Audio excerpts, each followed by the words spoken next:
வணக்கம். இன்னைக்கு கோல்டுடைய அப்டேட் பார்க்கலாம். ஸோ இன்னைக்கு நமக்கு 6 மணிக்கு பார்த்தீங்க அப்படின்னா நான் ஃபார்ம் பேரோல் இருக்கு. ஸோ நான் ஃபார்ம் பேரோலில் டேட்டா எப்படி வரும் அப்படின்னா, என்னுடைய தனிப்பட்ட கருத்து மார்க்கெட் வந்து நியூட்ரலைஸ்டாக தான் வரும். பெரிய மூமெண்ட் இருக்காது. அதே மாதிரி ஹவர்லி ஏர்னிங்ஸ் அப்படிங்கிறது என்ன அப்படின்னா, அவங்க எவ்வளோ வருமானம் அங்கே இருக்கிற லேபர்ஸ்க்கு வருமானம் அதிகமாகுதா அப்படின்னு பார்க்கணும். ஸோ இந்த இடத்துல டேட்டா அதிகமானா 0.3 0.4 அல்லது 0.5 போச்சு அப்படின்னா இது பாசிட்டிவ். அதே வந்து 0.02க்கு போச்சு அப்படின்னா அது வந்து நெகட்டிவ் அப்படின்னு கன்சிடர் பண்ணிங்க. அதே மாதிரி அன்எம்ப்ளாய்மெண்ட் ரேட், வேலையில்லா திண்டாட்டம் வந்து அதிகரிக்க கூடாது. ஓகேங்களா? அது வந்து குறையணும். 4.2% வந்தா பாசிட்டிவ். அதே 4.4 போச்சு அப்படின்னா அது நெகட்டிவ். ஓகே. ஸோ இது ரெண்டும் ரொம்ப ரொம்ப முக்கியமான டேட்டாஸ். ஓகே. ஹவர்லி ஏர்னிங்ஸும் அன்எம்ப்ளாய்மெண்ட் ரேட்டும் மெயினாக பார்க்கணும் நான் ஃபார்ம் பேரோல்ல. அதே மாதிரி ரிவைஸ் வந்து நெகட்டிவா வந்துடக்கூடாது. 172K அப்படிங்கிறது அதிகமாகி தான் வரணும். அப்படின்னா நமக்கு டேட்டாஸ் பாசிட்டிவ் அப்படின்னு நம்ம கன்சிடர் பண்ணிக்கலாம். ஓகே. டேட்டா என்னதான் பாசிட்டிவா வந்தாலும் மார்க்கெட் என்ன சொல்லுது டெக்னிக்கலா அப்படிங்கிறத நம்ம பார்க்கணும். ஸோ இப்போ பார்த்தீங்க அப்படின்னா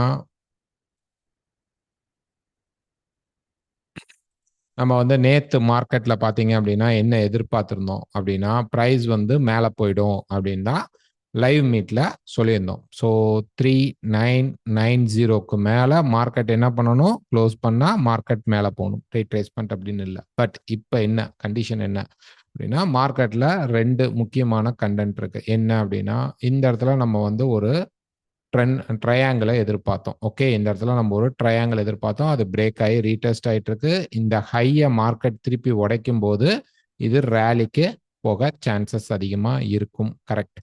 பட் ஓவராலா பார்த்தீங்க அப்படின்னா இந்த பர்டிகுலர் ஏரியால பிரைஸ் வந்து பார்த்தீங்கன்னா தேர்ட் டைம் ரெசிஸ்டன்ஸ் எடுக்குது. எப்படி இந்த இடத்துல மார்க்கெட் வந்து ஒரு சப்போர்ட் அப்படின்னு நம்ம சொல்லும்போது சப்போர்ட் எடுக்குதோ அதே மாதிரி மார்க்கெட் வந்து என்ன பண்ணுதுன்னா இந்த இடத்துல நமக்கு தொடர்ச்சியா 3 சப்போர்ட் இருக்கு, 3 ரெசிஸ்டன்ஸ் இருக்கு. இதை வந்து ரெக்டாங்கிள் பேட்டர்ன் சொல்லுவாங்க. ஓகேங்களா?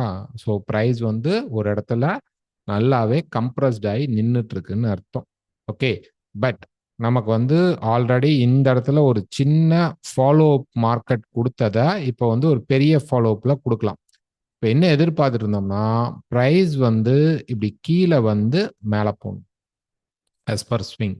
இப்படியே மேலே போனால் என்ன ஆகும்னா திருப்பி கீழே வந்துடும். அதுக்கு தான் வாய்ப்பு. இந்த இடத்துல ரெசிஸ்டன்ஸ் எடுத்துச்சுன்னா டக்குன்னு மார்க்கெட் திருப்பி இந்த மெஸ்ஸி மார்க்கெட்டுக்குள்ளே, இதை வந்து மெஸ்ஸி மார்க்கெட்னு சொல்லுவாங்க, அந்த மெஸ்ஸி மார்க்கெட்டுக்குள்ளே வந்து திருப்பி மார்க்கெட் வந்து மாட்டிக்கும். சான்சஸ் வந்து ஹையராக இருக்கும். இப்போ வந்து இவ்வளோ நேரம் வெயிட் பண்ணிட்டு இருந்தோம். மார்க்கெட்டில் ஏதாவது ஒரு நமக்கு ப்ரைஸ் வந்து ஆல்மோஸ்ட் கொஞ்சம் அப்படி கீழே வந்துட்டா கூட நம்ம வந்து பை எதிர்பார்க்கலாம். ஏன்னா இது வந்து நமக்கு ஒரு ஃப்ளாட் மாதிரி மார்க்கெட் கிரியேட் பண்ணி மேலே போகும். அட்லீஸ்ட் இப்படி தான் வரணுமா அப்படின்னா இப்படி கிடையாது. 2 விதத்தில் வரலாம் மார்க்கெட். எப்படி வரலாம் அப்படின்னு பார்த்தீங்கன்னா, ப்ரைஸ் வந்து இப்போ இங்கே இருக்கிற ஹை, ஓகே, இப்படி இப்படி ஒரு ஃப்ளாட் வந்துட்டு மார்க்கெட் மேலே போகும். இது வந்தால் ரொம்ப ரொம்ப பவர்ஃபுல்லாக இருக்கும். ரீசன் என்ன அப்படின்னா, நம்ம இந்த மாதிரி ஒரு சப்போர்ட் லெவல் எடுத்தோம்னா இது வந்து தேர்ட் டச்சில் வந்து மார்க்கெட் நிற்கும். 1 2 இப்போ வரக்கூடியது 3ஆவதா இருக்கும் இந்த ட்ராப். இது வந்துட்டு ப்ரைஸ் எடுத்தா கேரண்டியா நம்ம வந்து 300 வரைக்கும் எதிர்பார்க்கலாம். கண்டிப்பா மார்க்கெட் போயிடும். ஓகே. அப்ஸ் அண்ட் டவுன்ஸ் இருந்தாலும் 300 வரைக்கும் சான்சஸ் இருக்கு. பட் ப்ரைஸ் வந்து இப்போ என்ன ஆயிடுச்சு அப்படின்னு பார்த்தீங்க அப்படின்னா மேலேயே புஷ் பண்ணிட்டு இருக்கு. அப்போ வரக்கூடிய டேட்டா எப்படி இருக்கும், ஓரளவு யூஎஸ்க்கு பாசிட்டிவா நியூட்ரலைஸ்ட் ஆகி பாசிட்டிவ் வந்தா கூட நமக்கு வந்து கோல்டு வந்து இப்படி இறங்கும். அப்படி இறங்கல அப்படின்னா கூட கண்டிப்பா 30 வரைக்கும் இறங்கறதுக்கு சான்சஸ் உண்டு. ஒன்று இப்படி வரணும், இப்படி மேலே போயிட்டு ப்ரைஸ் கீழே வந்து மேலே போகணும் ஒன்று. அப்படி இல்லை அப்படின்னா இந்த மாதிரி ஒரு ரன்னிங் ஃபிளாட் மாதிரி வந்துட்டு மார்க்கெட் மேலே போகணும். இது வந்தால் நமக்கு 3 ட்ரை பேட்டர்னில் அடையும். ஆக மொத்தம் டெக்னிக்கலாக கோல்டு பார்த்தா டைரக்டா மேலே போனால் இம்மிடியேட் ரிஜெக்ஷன் ஆகிற மாதிரி தெரியுது. ஓகே. கீழே சப்போர்ட் கிடைக்கல, ப்ராப்பராக கிடைக்கல. ஸோ கீழே வந்துட்டு மேலே போகிறது தான் பர்ஃபெக்டான ட்ரெண்டிங் ஸ்ட்ரெச்சர். மேலே வந்து நம்ம எதிர்பார்க்குற 4300 வரைக்கும் பம்ப் பண்ணுறதுக்கான சான்சஸ் அதிகமாக இருக்கு.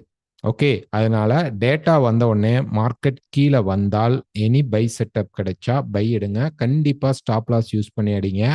இல்லைன்னா மார்க்கெட் எனி டைம் 2 சைடு அடிக்கிறதுக்கு சான்சஸ் உண்டு. ஏன்னா டேட்டா வரது வந்து டேட்டாவை நல்லா பார்த்தோம் அப்படின்னோம்னா கிட்டத்தட்ட நமக்கு வந்து ஒரு 14 டேட்டாஸை வந்து நம்ம வந்து கன்சிடர் பண்ணி பார்க்கும்போது நான் ஃபார்ம் பேரோலுக்கு அதுல நியூட்ரலைஸ் டேட்டா 8 டேட்டா வந்திருக்கு.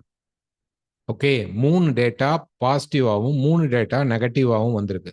ஸோ அதனால மார்க்கெட் வந்து இந்த இடத்துல வந்து கன்சால்டேட் ஆகிறதுக்கான ப்ராபபிலிட்டி தான் தெரியுது. அப்ப என்னன்னா மூவ்மெண்ட் எப்படி இருந்தாலும் ட்ரெண்டிங் ஆகுதா அப்படின்னு பார்த்தா இதுக்குள்ள மாட்டிக்குது. ரைட், இது ஏற்கனவே பார்த்தீங்கன்னா நம்ம வந்து ப்ரைஸ் வந்து இப்படி தான் போயிட்டு இருக்கு. இதே வந்து நம்ம ஒரு 30 மினிட்ஸ் டைம் ஃப்ரேமில் உங்களுக்கு வந்து கொஞ்சம் இன்னும் தெளிவாக காட்டுறேன். இந்த மார்க்கெட் கீழே விழுகணும்னா என்ன பண்ணலாம் அப்படின்னு பார்த்தீங்கன்னா கொஞ்சம் அப்படி ஜூம் பண்ணிக்குவோம்.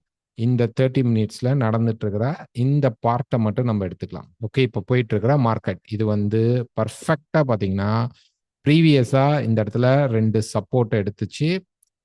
அதுல இருந்து இங்க ஒரு ரேலி ஸ்டார்ட் அப் ஆயிடுச்சு. இப்ப இந்த இடம் எப்படி இருக்கு அப்படின்னு நம்ம பார்த்தோம்னா இப்ப இந்த இடம் மட்டும் நமக்கு வந்து இந்த மாதிரி ஒரு ஃபிளாட் சர்ஃபேஸ் போயிட்டு இருக்கு. ஸோ இப்படி மேல போயிட்டு இந்த டாப்ல லைட்டா ஷேடோ கொடுக்கலாம், சான்சஸ் உண்டு. 85 வரைக்கும் போக சான்சஸ் உண்டு. போயிட்டு டக்குன்னு ப்ரைஸ் கீழே வந்தா இந்த பை ட்ரெண்ட் செட்டப்பு டக்குன்னு ஒரு கரெக்ஷன் ஆயிட்டு திருப்பி மார்க்கெட் மேல புஷ் பண்றதுக்கு சான்சஸ் நிறைய இருக்கும். ஸோ டேட்டா எப்படி பார்த்தாலும் கொஞ்சம் கீழே ப்ரெஷர் கொடுத்துட்டு டேட்டா முடிஞ்சதுக்கு அப்புறம் மார்க்கெட் மேலே போறதுக்கான ப்ராபபிலிட்டி தான் எங்களுக்கு தெரியுது. ஸோ நாங்கள் வந்து ஃபர்ஸ்ட் செல், அதுக்கப்புறம் பை செட்டப்குள்ள போக ட்ரை பண்றோம். ஸ்டாப் யூஸ் பண்ணி போவோம். தப்பாயிடுச்சு அப்படின்னா திருப்பி சேஸ் பண்ணி என்ட்ரி எடுக்க மாட்டோம். நாளைக்கு மார்க்கெட்லயோ அல்லது மண்டே மார்க்கெட்ல திருப்பி பார்ப்போம். ஸோ கால் நீங்க தான் எடுக்கணும். ஸோ நீங்க அதனால ஸ்டாப் வச்சு எடுங்க தயவு செய்து. இல்லை அப்படின்னா எனக்கு கன்ஃபியூஸ்டா, இது வந்து கன்ஃபியூஸ்டான ஏரியா தான். ஓகே, அதனால வந்து எனக்கு ரொம்ப கன்ஃபியூஸ்டா தெரியுது அப்படின்னா கம்முன்னு வந்து வெயிட் பண்ணுங்க. இதே மூமெண்ட் அடுத்தடுத்த மார்க்கெட்லயும் கிடைக்கும். ஓகே, இது வந்து ஒரு 500 பாயிண்ட் 600 பாயிண்ட் கொடுக்கக்கூடிய மூமெண்ட்லாம் கிடையாது. ஓகே, ஸோ பார்த்து எடுங்க. ஸோ வீடியோ பிடிச்சிருந்தா மறக்காம லைக் பண்ணுங்க, ஷேர் பண்ணுங்க, கமெண்ட் பண்ணுங்க. தேங்க்யூ.